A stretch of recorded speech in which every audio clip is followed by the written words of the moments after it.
अगर तुम्हारे अंदर निपुणता आ जाती है, उसके लिए किसी स्कूल की जरूरत नहीं है, तुम्हें तुम्हारे अंदर छुपी हुई आंतरिक शक्तियों का उदय करना पड़ेगा। तुम सब कुछ लेकर ही आए हो, यहां तक कि समृद्धि भी लेके ही जन्मे हो, पर उस समृद्धि को प्रगटाना तुम्हें नहीं आया, वरना हर एक व्यक्ति समृद्ध है। तुम समृद्ध हो, तुमने तुम्हारी समृद्धि का निष्कासन नहीं किया, और उसके लिए दोषी तुम खुद ही हो। काफी लोगों को देखा है पूजा पाठ करते हुए, भक्ति करते हुए, सुबह होंगे तो भगवान को लेंगे, नहलाएंगे, तिलक करेंगे, पूजा पाठ करेंगे, फिर ये चालीसा वो चालीसा, फिर बाद में मेन कोर्स आएगा जिसमें लक्ष्मी प्राप्ति योग, कुबेर प्रयोग, धन धारा प्रयोग, अप्सरा प्रयोग, कनक धारा प्रयोग, धनवान प्रयोग, बस धन धन धन के प्रयोग। फिर श्रीयंत्र देखेगा, श्रीयंत्र देखता तो लगता हा मेरे पास पैसा, मेरे पास पैसा, मेरे पास पैसा, आगे आगे आगे। अमेरिका में कौन सा श्रीयंत्र है, यूके में कौन सा श्रीयंत्र है? आज के न्यूज़पेपर में लिखा था कि पूरी दुनिया में जो समृद्ध देश है, इसमें भारत का नंबर 99 नंबर है। इतना पीछे है, 98 या 99 है। सोचो तुम्हारा देश समृद्ध नहीं है, वो भी मिडिल कैटेगरी में है। तुम समृद्ध होगे तो ही देश समृद्ध होगा। अगर तुम समृद्ध होते हो तो ही देश समृद्ध होता है। अगर तुम समृद्ध नहीं तो देश समृद्ध नहीं। तुम समृद्ध हो तो तुम्हारा कुटुंब समृद्ध है, और तुम समृद्ध होते हो तो ही तुम समृद्ध कहलाते हो। इसके लिए एक बात समझ लो, पूजा पाठ वो क्या है?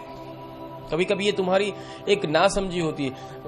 किसी ने बोला तुम श्रीयंत्र ले आओ, तुम श्रीयंत्र ले आते हो, पूजा पाठ करने लगते हो, फल क्यों नहीं देता? और अगर यही श्रीयंत्र सबके घर रखा जाए, सबको फल दे तो? आस्था श्रद्धा एक अलग विषय है, इसका डिवीजन है। तुम्हारे जीवन में 25% जो कार्य करता है वो तुम्हारा भाग्य कार्य करता है, 25% जो कार्य करता है वो किसी की दुआ, किसी के आशीर्वाद, और 25% जो कार्य करता है वो तुम्हारा कर्म, और जो 25% बाकी रह जाती है उसमें तुम्हारा धीरज और विश्वास। ये सब रसायन है, ये केमिस्ट्री है, इसको समझना पड़ेगा आपको। कब किसको बढ़ाया जाए, कब किसको संतुलित किया जाए, वो तुम्हें सोचना पड़ेगा, ये आना चाहिए। जिस व्यक्ति को इस क्रिया में संतुलन रखना आ गया वो निकल जाए। उसके हाथ में भगवान भी होने चाहिए और दूसरे हाथ में माया भी, और दोनों में संतुलन करता हुआ वो स्थित प्रज्ञ होकर चले। यही बात को सुंदरता से महाभारत के अंदर एक दृष्टांत है, उसके द्वारा दर्शाया गया है कि अर्जुन ने द्रौपदी को कैसे प्राप्त किया। तो तराजू के दोनों पल्लों में उसने बैलेंस किया। उसकी दृष्टि नीचे पानी में थी, गहराई में, पर उसमें वो प्रतिबिंब किसका देख रहा था? ऊपर चलती हुई मछली, और उसमें रही उसकी आंख। आप लोग कथाओं में जाते हो, पर कथाओं के पीछे एक्चुअली कथाएं बनी इसलिए कि कथा के माध्यम से लोगों तक तो बोध पहुंचाया जाए। इसके पीछे बोध क्या है, उसके ऊपर थोड़ा प्रकाश डालो कि तुम अभी जीते कहां हो इस जगत में, तो यहां भी तुम्हारा बैलेंस होना चाहिए। और जहां तुम अनंत युगों तक निश्चितता से जीने भी जाने वाले हो, वहां भी तुम्हारा बैलेंस होना चाहिए। दोनों की सत्ता तुम्हारे हाथ में होनी चाहिए। दोनों की सत्ता तुम्हारे हाथ में। तुम जब तक यहां रहोगे तो तब तक तुम्हें सही तो रहना ही पड़ेगा। तो इसी तरह से दोनों तराजू, परा जगत और ये जगत, दोनों में बैलेंस रखना। दृष्टि कहां हमारी है? यहां के सभी कार्यों में, परंतु निशाना क्या है? परब्रह्म और उसका स्वरूप। आसमान में जो रमता हुआ ब्रह्म है, उसकी आंख, उसकी दिव्य दृष्टि, उसमें मैं समा जाऊं। इसके पीछे का बोध है। तब लक्ष्मी प्राप्ति होती, तब समृद्धि आती है, तब द्रौपदी तुम्हारे घर आती है।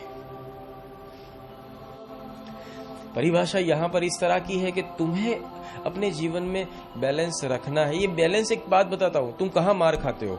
कभी कोई, ज्यादातर आपने ऐसा देखा होगा कि कोई व्यक्ति है तो अपने घर से बहुत परेशान है, बोले मेरी बीवी 24 घंटे खींच पीट ऐसा करती है कि बस बाहर जाकर फिर मेरा मन है वो काम ही नहीं करता। कोई कहता है मेरी माँ खींच करती है, कोई कहता है मेरा भाई खींच करता है, कोई कहता है मेरे बच्चे खींच करती है। ये रहा हो तुम्हारा घर।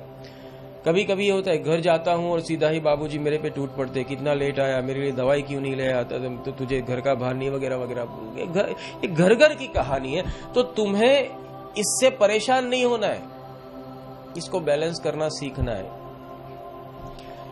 इसको दृष्टा भाव से देखो। बस जिंदगी में एक चीज ये सीख जाओ, हर एक वस्तु को दृष्टा भाव से देखो, उसमें घुस मत जाओ। वो कोई भी कुछ भी कहता है उसको ज्यादा मत सुनो। जो तुम्हारे घर में बोला जाता है, अगर उतने समय तुम बाहर होते तो वो तुम्हारे दिल पे लगता नहीं लगता। ऐसा समझो कि ये सब टीवी के कलाकार हैं, बोलते हैं, बोलने दो। तुम उनको मदद करना बंद मत करो। तुम्हारी सहूलियत है, उससे मदद, उस तरह से मदद कर भी दो और अपेक्षा भी ना रखो कि वो मेरी वाहवाही करे। हो गया बैलेंस। न प्रशंसा हो तो भी खुश होना, न अगर गिरावट आए तो भी दुखी होना।